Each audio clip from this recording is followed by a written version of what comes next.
Hello everyone, it's your buddy Jayrassic, and I'm hoping that you're having the best day of your entire life today. And today we are groundbreaking on a brand new project called Reptile Gardens. So we're going to go to the far west river of South Dakota, where Reptile Gardens is the largest reptile zoo in the world.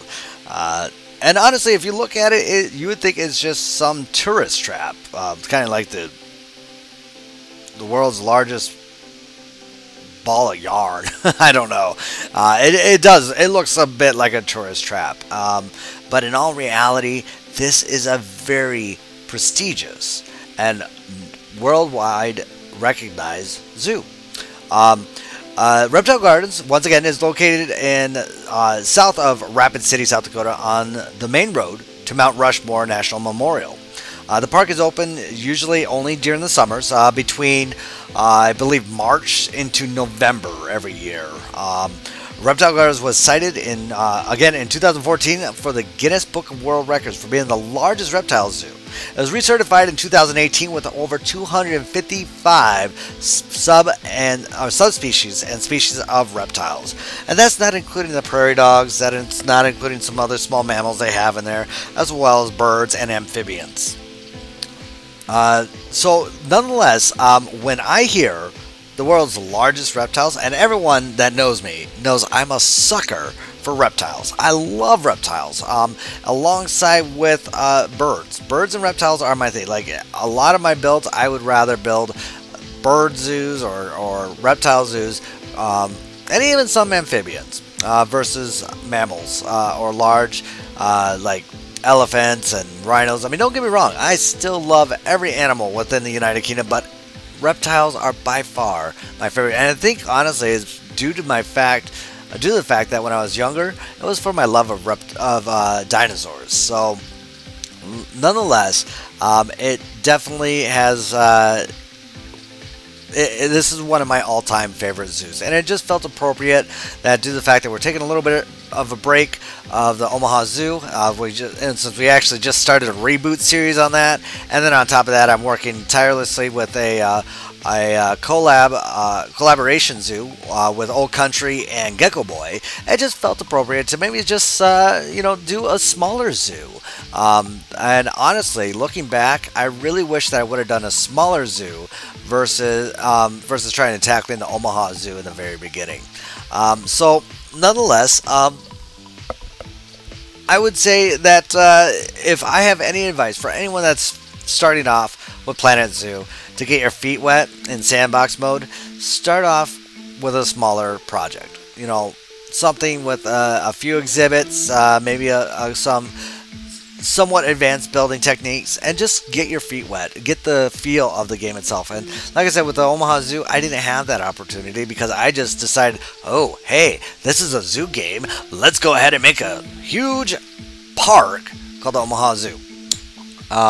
Nonetheless, I regret it because I've had to redo that zoo on my 9th rendition so far because I didn't know what I was doing, and I didn't, really take an effect of the whole complicity of the game. So with this one, since it is a smaller zoo, and I'm hoping to have it done before the next update, I'd say to do a lot of mods in this one, a lot of modded pieces, and basically it's kind of a test for me to see how well this is going to go in the long run, because I like using mods personally. I think they are great. However, just as a full disclosure, mods are not endorsed by Frontier, and so therefore, use them at your own risk. So nonetheless, you're going to see a lot of modded pieces, such as these thin bamboo wall planks here below the counter that was made by LionRider. Now we're still also using some blue shots here. I believe this one was by Tove's Play for the cash register. So thank you, Toves, for putting that on the workshop. As always, you're an awesome creator, and I love your stuff. And I'm always going to steal it and use it. So I hope you don't mind. I'll give you credit, though. But yeah, nonetheless, there was a couple different remodels with the zoo and so forth. So as you see, the videos kind of look like it's paused. I'm actually just looking at some research photos. This is actually during the first live stream that we did back for the zoo last week. So moving along about the Reptile Gardens, to give you a little history lesson. So yep, here's Jayrassic with a little bit of history for you. The Reptile Gardens, excuse me.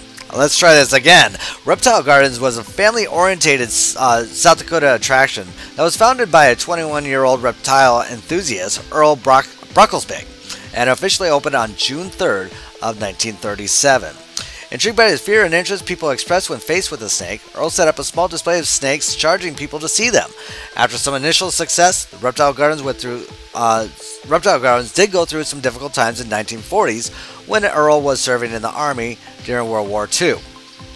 In the 1950s, Reptile Gardens saw a huge increase in visitation to the Black Hills to the widening and relocation of Highway 16, a new location, and a major expansion including the Sky Dome, which was completed in 1965. Although Earl died in 1993, Reptile Gardens remained a family-owned and operated business that houses more species of reptiles than any other zoo or park in the world. Again, they have well over 255 species and subspecies of reptiles alone. So again, if you are a huge reptile enthusiast, this is your zoo. So not only is it a great zoo to go to, they have a really decent cafe where they sell some venison burgers, as well as buffalo burgers, which is a huge attraction in the Black Hills area. And of course, they have your regular Angus burgers and chicken fries and chicken nuggets, chicken planks, stuff like that. But I tell you what, if you have an opportunity to have some buffalo burger or bison burger, this is one of the places to go. The other nice thing is, for those dinosaur enthusiasts, right next door to the Reptile Gardens is a dinosaur museum, which have live, real life size dinosaur replica sculptures, as well as some great fossils, and they also have a really fun mirror maze in the back area too. That's really fun to enjoy and kind of indulge yourself in that. And honestly, that one is more of a tourist attraction than Reptile Gardens, but you know, it's a work in progress. They just opened like about 4 or 5 years ago, so they're relatively new. So, you know, you got to give them a benefit of doubt. I plan on going to the Black Hills sometime this summer here to, again, visit Reptile Gardens, as well as some other great museums and everything in the Black Hills area. So, and it's all around just a great camping trip. The other thing about the Reptile Gardens is that there have been several awards, nation and worldwide, for this little small roadside park. Which includes the USA Today's Reader's Choice Award, Best Attraction in South Dakota, a Heritage Award, the SBA Family Owned Business of the Year, Prairie Family Business Association Business of the Year, the Tom Dealer Excellence in Family Business Award, USA Today Top 10 Roadside Attractions back in 2001, South Dakota Governor's Service Award for Outstanding Commitment to Hospitality and Education in the Visitor Industry, Midwest Travel Writers Association Gemmy Award, the George Mickelson Award for Great Service in South Dakota Visitors in 1994, AAA GEM Designation Attractions, and also the founder Earl Brocklesby received the Ben Black Elk Award for Lifetime Achievement in Promoting South Dakota Tourism in 1982. His son Jocklesby, Public Relations Director, also received the same award in 2015. So, nonetheless, and that's not including the Guinness World Record Award, too, for the largest reptile zoo. So, talk about the build itself. You know, this one, I kind of did a lot of plaster panel pieces versus actual walls. And the reason being is the gridded stuff. The reason why I use more of that than the gridded is because of the fact that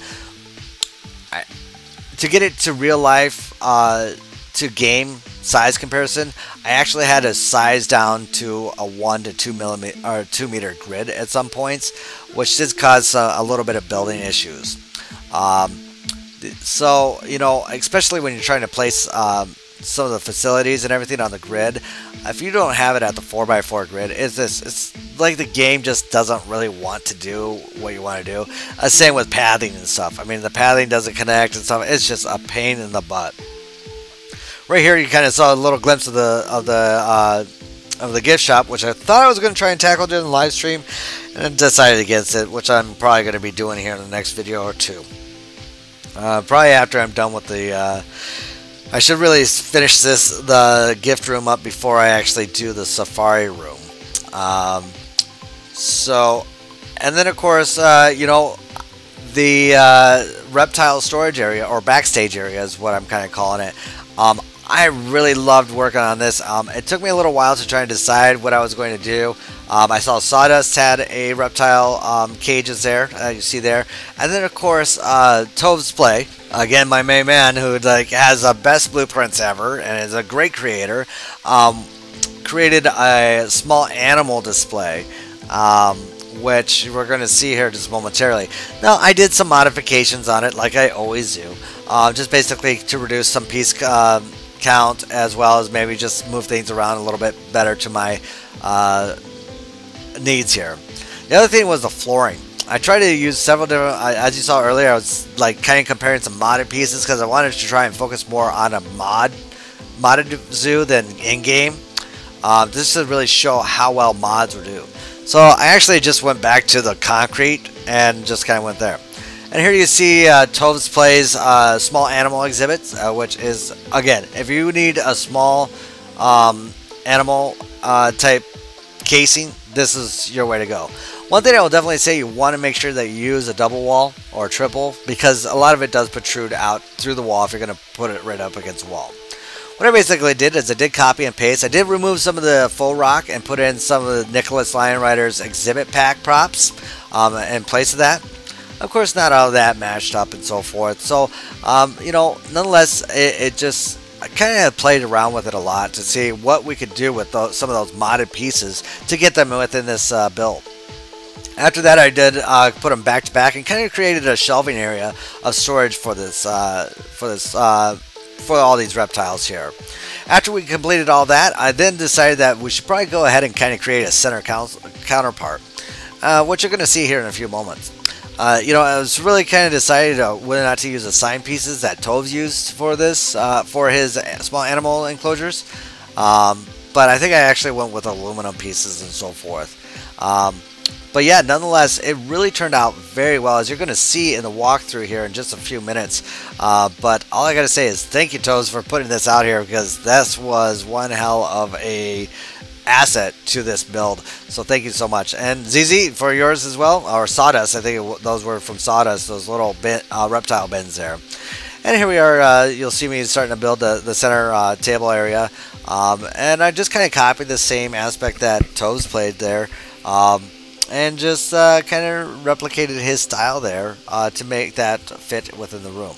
So, with that, we're going to be going into the B-roll here in just a few seconds. So, hang tight, and here we go.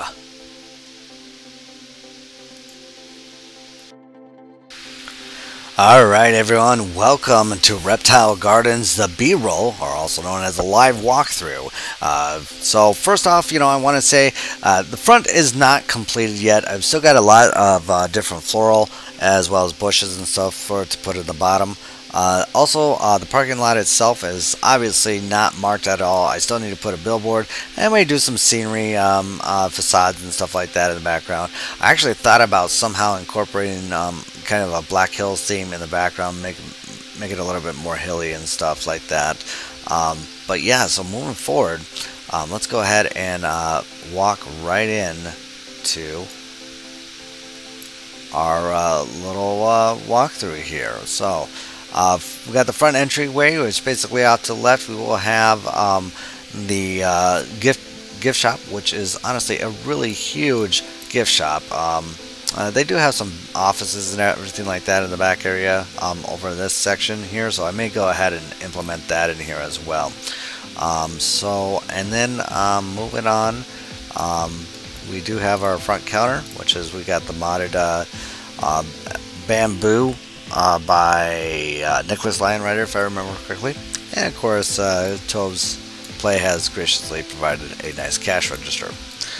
So I guess we'll kind of go through the entrance here. There's supposed to be a door right here. Well, you know, I just forgot to put that on. To the right, we of course have a research center. I wanted to use the big one to begin with, but we just went with the smaller one because I thought it'd be better to do a larger staffing area, as it's probably going to be the only administration building in the area. So for real franchise players, if you want to go ahead and use this, you would have that opportunity, since you do have that the research center as well. So moving along here, we do have our reptile storage area, which I will be putting some mods in here, some scenery mods, like the little lizards, amphibians, and stuff like that. I also thought I may put some incubators here in the center, and use some of the egg props as well. So I think this turned out really nicely. Toves Plays did a great job in creating some of these nice little animal critter cages here, and these are just all nicely done as well. So can't complain one bit. So thank you so much, Toves. Had to modify them a little bit, but you know, I think they work out. And of course you can see the sky dome right through the window there. And that will bring us over to the cafe area, which is right through here. Nice little secluded place for you to eat. Also a nice little view of the sky dome. And oh, look at that, you can see my utility pack poking out from above there. But yeah, I think this turned out really nicely, and honestly I didn't paint. This is all the in-game paint for this, so gotta love that. That matched just perfectly like that. I'm just pressing buttons here all over the place. A couple food shops here. I've thought about maybe putting a drink shop, but in the meantime I actually just got a vendor shop there instead. And then of course we have the nice another nice little eating area for the guests. So there you have it, folks. Another great little side zoo, or roadside attraction here. And this kind of give you a sneak peek of upcoming video. We have our Sky Dome here. Yes, there is another one back there because I did a practice one, but this one turned out really nicely. And you know what? I almost want to go inside and show you, but we're going to refrain from that for the next episode. So till then, I'm just going to go ahead and leave it off with a little bit of cinematics here, and so enjoy those. And until next time, build, play, and enjoy. This is Jayrassic signing out.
Hey everyone, thank you so much for watching. If you like this video, make sure you smash that like button and put a comment down below. If you're new to the channel, please subscribe to my weekly release content. You can follow me on Steam, Discord, Twitch, Twitter, and now even Facebook. Until next time, build, play,